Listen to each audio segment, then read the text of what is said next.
गणेशाय नमः। ओम नमो भगवते वासुदेवाय।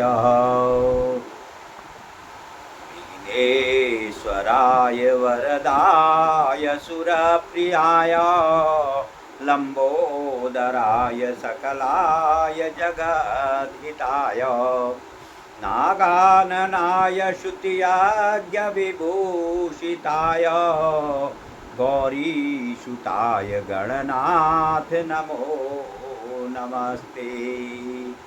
कस्तूरीतिलकं ललाटपटले वक्षस्थले कौस्तुभं नासाग्रे वरमौक्तिकं करतले वेणुत्करे कङ्कणं सर्वाङ्गे हरिचन्दनं सुललितं कंठे च मुक्तावली गोपास्त्री परिवेष्टितो विजयते गोपाल चूड़ामणि।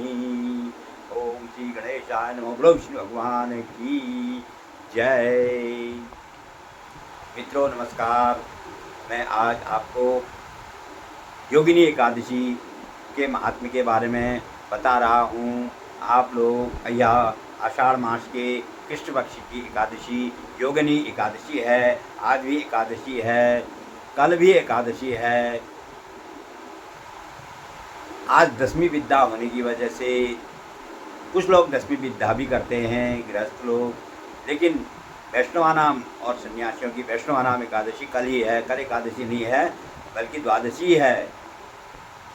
दसवीं विद्या होने के कारण द्वादशी में ही एकादशी का व्रत करना चाहिए। हम अपने पूर्वजों से भी सुनते आए हैं कि दसवीं विद्या एकादशी नहीं करनी चाहिए, या हम अपने पूर्वजों से सुनते आए हैं। इसलिए कल ही 11 तारीख को एकादशी का व्रत सब लोग कर रहे हैं।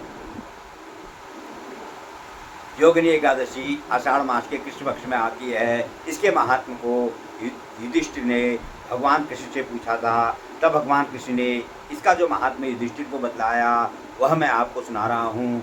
आप लोग ध्यानपूर्वक सुनिए।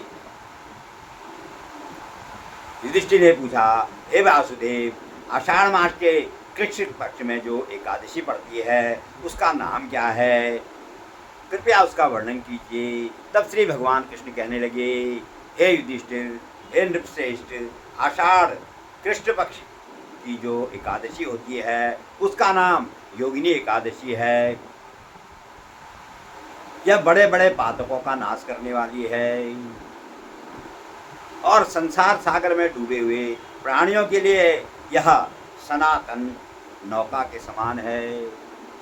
नाव, संसार सागर जो नाव जिस प्रकार हमें पार पहुंचा देती है, उसी प्रकार भगवान की भक्ति, एकादशी का व्रत, भगवान की कथाएं सुनने से मनुष्य बिना श्रम से ही भवसागर से पार हो जाता है। ऐसा रामायण में कहा गया है। रामायण में भी कहा गया है, भवसागर चह पार जो पावा, राम कथा ता कह दृढ़ नावा। जो मनुष्य भवसागर से पार होना चाहता है उसके लिए राम कथा, सत्संग, भगवान की कथाएं, भगवान की भक्ति, एकादशी का व्रत, गीता का पाठ करना, गंगा स्नान करना, ये सब एक दृढ़ नाव के समान है। नाव हमें पार लगा देती है। केवल हमें 2 काम करने होते हैं, कुछ नहीं करना है, केवल उसमें बैठना है, पहला काम।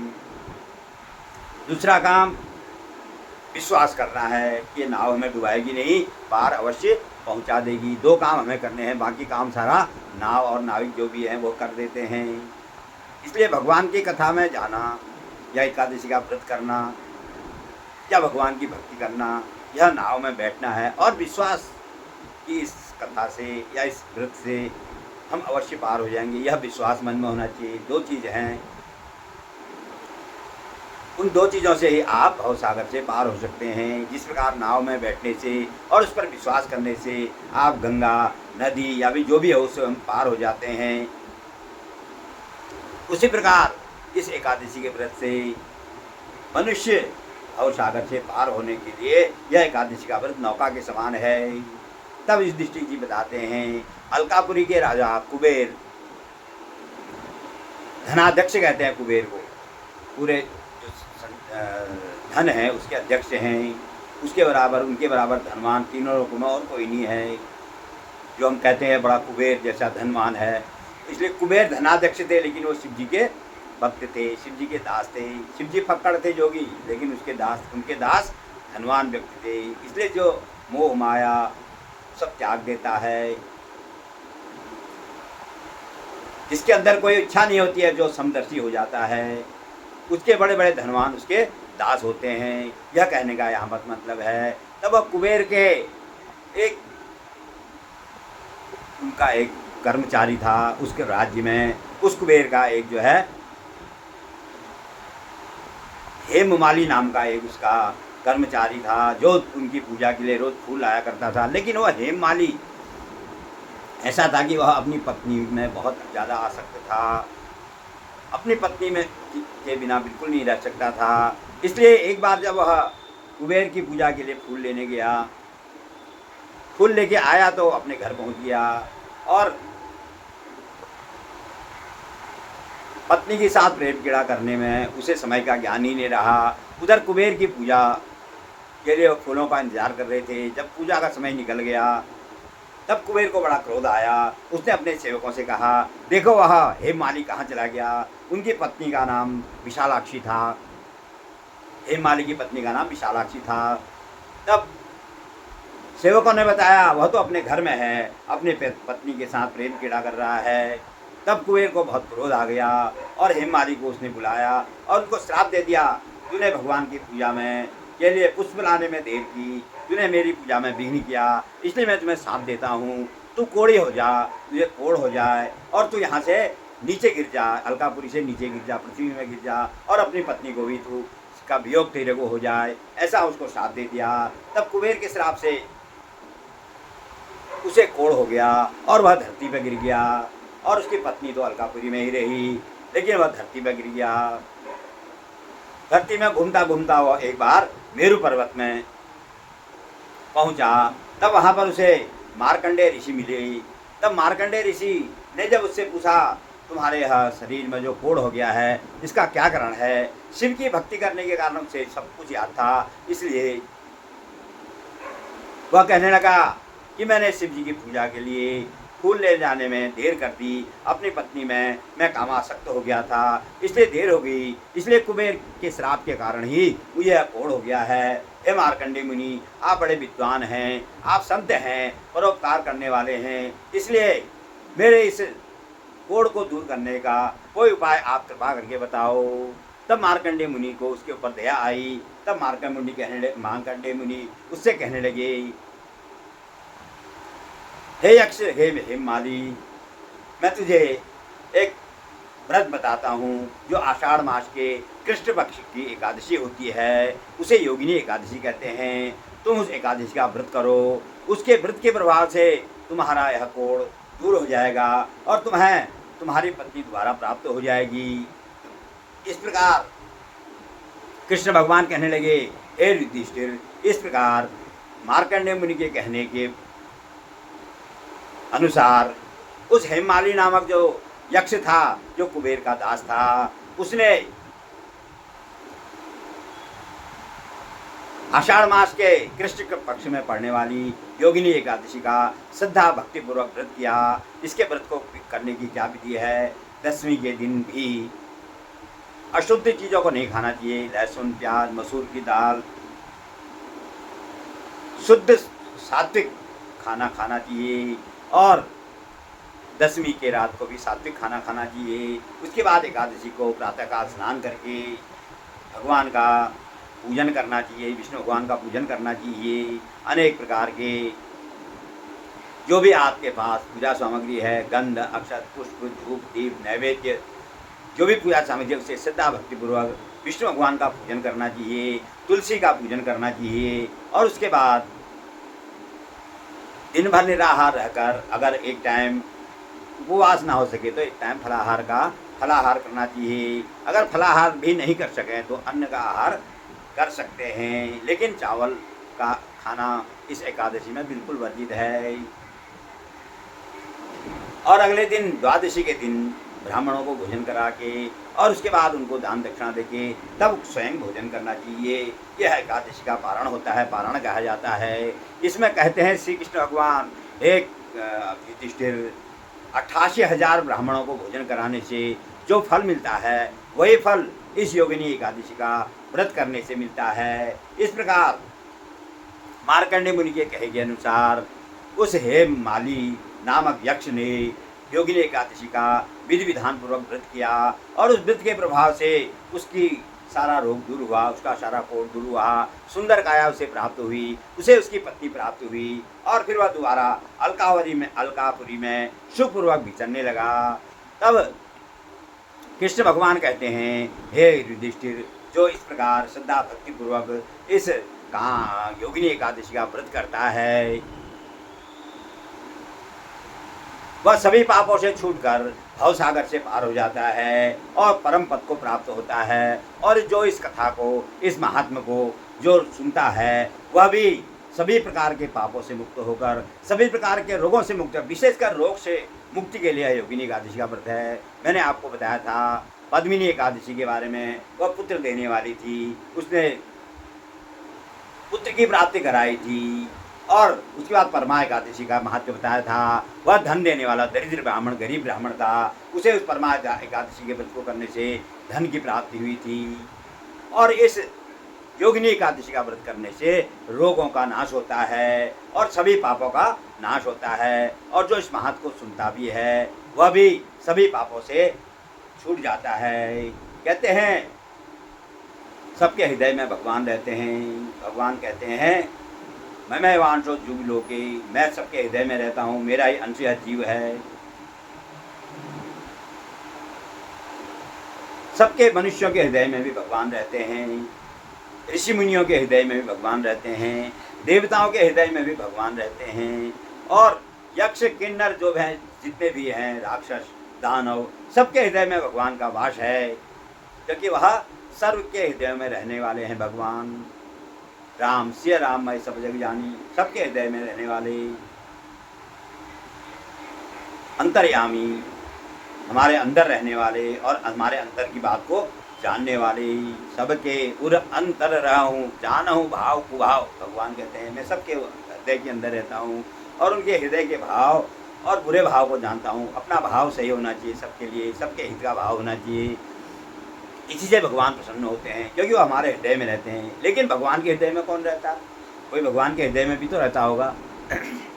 तब भगवान खुद कहते हैं मेरे हृदय में कौन रहता है। जननी जनक बंधु सुत तारा, सुंदरकांड में कहा गया है, जननी जनक बंधु सुत तारा, तनु धनु भवन सुहृद परिवारा, सबके ममता ताग बटोरी, मम पद मन ही बाधि भर डोरी। जो मनुष्य माता, जननी माने माता, जनक माने पिता, माता की ममता, पिता की ममता, बंधु भाई की ममता, सुत बेटे की ममता, दारा पत्नी की ममता, तन की अपने शरीर की ममता, धन की ममता, तन धन सुहृद जो अपना भला चाहने वाला है उसकी ममता, उसके सहित पूरे परिवार की ममता, अपने भवन की ममता, तनु धनु भवन सुहृद परिवारा, अपने घर की ममता, सबकी ममता को एक तागे में बटोर कर, जो मेरे भक्ति रूपी तागे में बटोर कर उस तागे की डोरी मेरे चरणों कमलों में बांध देता है। समदर्शी इच्छा कछु नाही, हर्ष शोक भय नहीं मन माही। जो समदर्शी है, समदर्शी का मतलब सबको समान देखने वाला, अपना पुत्र हो या दूसरे का पुत्र हो, अपना भाई हो या कोई और मनुष्य हो, सबको बराबर देखने वाला, सबके ऊपर बराबर प्रेम भाव रखने वाला। अपने पुत्र पर तो ममता है, प्रेम है, दूसरे के पुत्र पर नहीं है, यह समदर्शी नहीं कहा जाता। समदर्शी का मतलब जो सबको बराबर देखता है। गीता में कहा गया है, विद्या विनय संपन्ने ब्राह्मणे गविहस्तिनी, शुनि शुचे स्वपाके च पंडिता समदर्शिना। समदर्शी की क्या परिभाषा की है? जो विद्या विनय से संपन्न ब्राह्मण में गाय में, हाथी में, चांडाल में और कुत्ते में समान रूप से भगवान को देखता है, सबको समान रूप से देखता है। समदर्शी उसे कहा गया है। चाहे हाथी हो, चाहे कुत्ता हो, चाहे गाय हो, चाहे ब्राह्मण हो, चाहे चांडाल हो, सबको समान रूप से देखता है। देखना अलग चीज़ होती है, उसके साथ व्यवहार करना अलग चीज़ होती है। व्यवहार उनके हिसाब से ही करे। ब्राह्मण के साथ व्यवहार करना, ब्राह्मण की पूजा की जाती है, उससे नमस्कार किया जाता है। कुत्ते की पूजा तो आप करोगे नहीं, चांडाल को नमस्कार तो करोगे नहीं। इसलिए व्यवहार तो उनके हिसाब से ही करना है। हाथी की सवारी करोगे, कुत्ते की सवारी तो करोगे नहीं। गाय का दूध पियोगे, कुत्ते का दूध पियोगे नहीं। इसलिए व्यवहार तो उनके हिसाब से ही करना है, लेकिन देखना है उनको सबको समान। इसी को समदर्शी कहा जाता है। समदर्शी इच्छा कछु नाही, जिसके अंदर कोई इच्छा नहीं होती है, कामना नहीं होती है जिसके अंदर, क्योंकि कामना ही भोगों में लगाती है। जिसके अंदर कोई कामना नहीं होती है, जो समदर्शी है, सबको बराबर देखने वाला है, जिसके अंदर कोई कामना नहीं है, और हर्ष शोक भय जिसके अंदर नहीं है। सुख आने पर हर्षित नहीं होता, दुख आने पर उसे शोक नहीं होता, और भय उसे नहीं होता, जन्म मृत्यु जरा व्याधि का भय नहीं होता है। अस सज्जन मम उर बस कैसे, लोग भी हृदय बस ही धन जैसे। ऐसे सज्जन पुरुष मेरे हृदय में रहते हैं। भगवान कहते हैं कैसे रहते हैं, जैसे लोभी के हृदय में धन रहता है। लोभी को हमेशा धनी दिखता है, उसका हृदय में हमेशा धनी रहती है, उसे धन की ऐसे इसी प्रकार ऐसा भक्त हमेशा मेरे हृदय में रहता है। तो इसलिए भगवान के हृदय में भक्त रहते हैं। भगवान भक्त के वश में होते हैं। भक्त भगवान के पूजा करता है तो भगवान भक्त की भी पूजा करते हैं। अब मैंने आपको पहले पुरुषोत्तम मास महात्मा में राजा अम्बरीश की कथा भी सुनाई थी। इसलिए भक्तों का कोई अपराध करे, भक्तों का कोई बुरा करे, तो भगवान जरूर उसको दंड देते हैं। तुलसी रामहु से अधिक राम भगत ये जान। भगवान से अधिक भगवान का को भगत, ये भगत को जानना चाहिए। जो भगवान का भक्त है उसकी महिमा भगवान से भी ज़्यादा है। लेकिन भक्त कैसा होना चाहिए, तन मन क्रम वचन से भगवान का भक्त होना चाहिए। दिखावे का भक्त नहीं, मन क्रम वचन से भगवान का भक्त होना चाहिए। जैसे हनुमान जी भगवान के भक्त थे। सुन सुत तो ही उरीन में नाही। भगवान हनुमान जी से कहते हैं कि मैं तेरे से उड़नी नहीं हूँ। तुलसी रामहु से अधिक राम भगत ये जान। ऋणिया राजा राम भय, धनिक भय हनुमान। ऐसे भक्त की भगवान हमेशा रक्षा करते हैं, उसके ऊपर संकट नहीं आने देते हैं। इसलिए भगवान की भक्ति, भगवान की कथाओं का श्रवण, संतों का संग, सत्संग, एकादशी का व्रत, गंगा जल का पान, गंगा में स्नान करना, गाय की सेवा करना, यह सब इनका एक ही फल है। यह ऐसी दृढ़ नाव है जिससे मनुष्य आसानी से भव सागर से पार हो जाता है। मित्रों, यह योगिनी एकादशी के महात्म्य के बारे में मैंने आपको बताया। आपको यह कथा कैसी लगी अपने विचारों से मुझे अवगत कराना। और अगर मेरे चैनल को पहली बार देख रहे हैं तो इसे सब्सक्राइब करना। मैंने आगे पहले भी पुरुषोत्तम महात्म्य पूरा डाल रखा है, और भी अन्य संगीतमय रामचरितमानस, सुंदरकांड, भजन, कीर्तन, वह भी सब आपको मेरे चैनल में मिलेंगे। मैंने हनुमान चालीसा भी भावार्थ से सही डाल रखी है, और भी अन्य चीज़ें भी आपको मेरे चैनल पर मिलेगी। इसलिए मेरे चैनल को अवश्य सब्सक्राइब करना, और अगर अच्छा लगे तो लाइक करना, अपने मित्रों को शेयर करना। बोलो विष्णु भगवान की जय।